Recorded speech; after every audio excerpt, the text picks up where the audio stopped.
O governo garante que, se forem aprovadas as sugestões do Executivo, o problema do Iperon poderá ser resolvido definitivamente. Após relatório do Tribunal de Contas, onde mostra a precariedade no Instituto de Previdência dos Servidores Públicos do Estado de Rondônia, coordenador do Tesouro Estadual fala sobre possíveis soluções. Direciona 3 medidas, né? A revisão da Previdência através da reforma da Previdência, a unificação dos 2 fundos do Iperon, o Fundo Financeiro e o Capitalizado, e a instituição do plano de amortização, que consiste em aportes anuais, periódicos, de todos os poderes e órgãos para fazer um fundo suficiente para suportar as previdências presentes e futuras. Do outro lado, os sindicatos relatam preocupação com essa situação. A tentativa de dialogar com o Iperon, com o próprio governo do Estado, foi no sentido de se fazer uma reforma onde não penalizasse os trabalhadores, que, na verdade, já foram penalizados em outros momentos. Quando, em 2016, houve o aumento da alíquota de 11,5% para 13,5% e, recentemente, em 2020, que aumentou para 14%. Como uma das recomendações apontadas no relatório do TCE, há a possibilidade de atualização do artigo 137-A da Constituição do Estado, com o objetivo de destinar recursos de excesso de arrecadação à equalização do déficit atuarial RPPS. É um esforço conjunto. No caso do Executivo, o que a Secretaria de Planejamento, em conjunto com a Secretaria de Finanças, Casa Civil e cada uma das secretarias setoriais fizeram?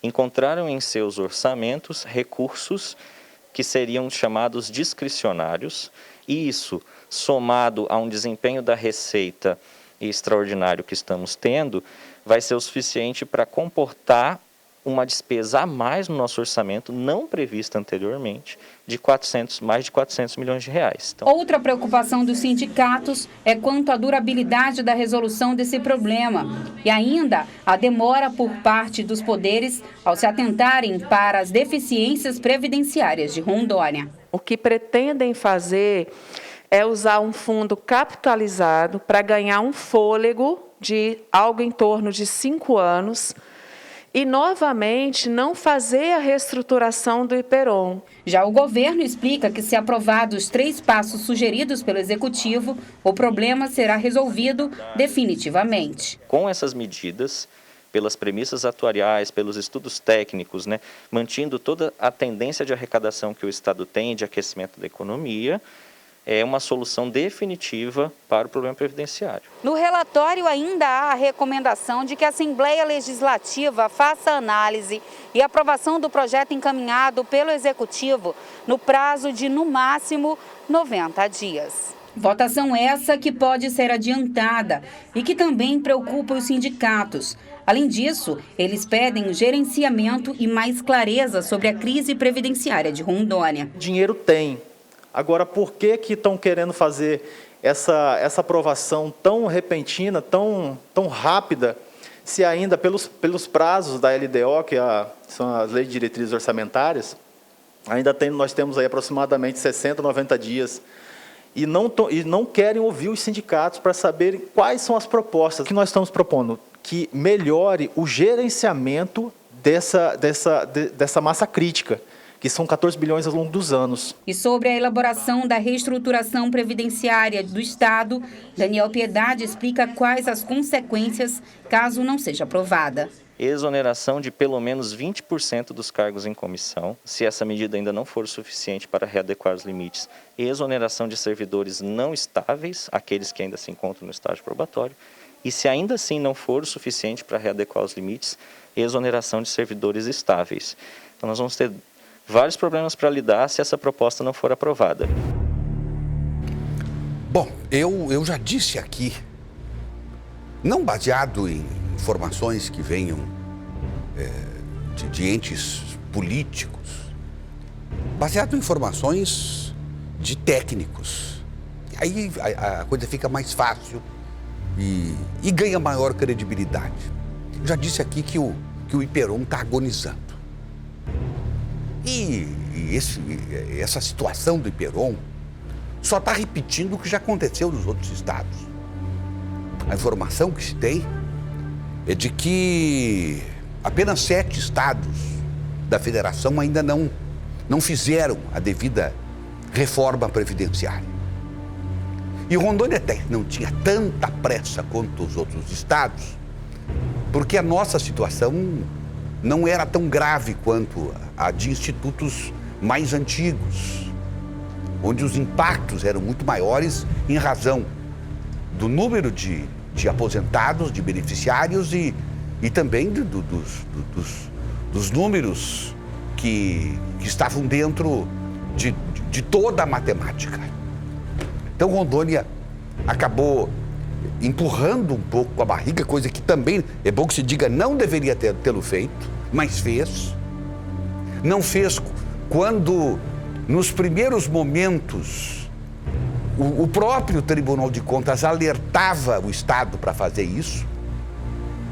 E, como eu disse, não o fez uma meia sola, um puxadinho. E, obviamente, que agora chegou a hora da verdade. Ou faz, ou a partir de abril do próximo ano, o IPEROM vai rigorosamente ter mais despesas do que arrecadação todo mês e, a partir daí, não terá recursos suficientes para bancar os aposentados. Isso seria uma debacle para o Estado. Eu ouvi aí as entrevistas todas. E é uma posição, por exemplo, que assume os sindicatos ilegítima. Eles querem ser ouvidos, devem ser ouvidos. E, óbvio, que esse é o momento, inclusive, quando chega agora na Assembleia, onde novamente vai se poder discutir intensamente essa questão. Já disse aqui que não é uma questão agora de se fazer nem política partidária, nem política sindical. É hora de se fazer conta. É hora de se usar números, até porque é uma imensa matemática, tudo isso aí. Se fez algumas mudanças aí, antes da matéria ir para a Assembleia, mudanças essas feitas pelo governo do Estado, e só isso acabou ocasionando uma perspectiva de perda de mais de R$1 bilhão naquilo que se almeja economizar ou aportar, melhor dizendo, para o IPEROM. Então, é importante que se vá fazer uma discussão, que se coloquem para discutir representantes de entidades, de sindicatos, enfim, que tenham profunda afinidade com a economia. Porque é uma discussão sobre economia. Evidentemente que as políticas devem partir dos dirigentes sindicais, é claro, mas é preciso que se tenha muito conhecimento da matéria para poder argumentar com sabedoria, fazer crescer o debate, convencer as outras partes de que aquilo que está sendo proposto é o melhor para a reforma e também não se deixar ser enrolado, porque quando se entende da matéria é mais difícil alguém vir e tentar empurrar algum número ou alguma informação que não vai condizer com a realidade dos fatos. A verdade é que essa reforma precisa ser feita. Precisa ser feita esse ano. Se vai ser feita hoje, amanhã ou daqui a 60 dias, não sei se vai mudar muita coisa. Mas é preciso que seja feita. Porque, como eu disse, o IPEROM agoniza.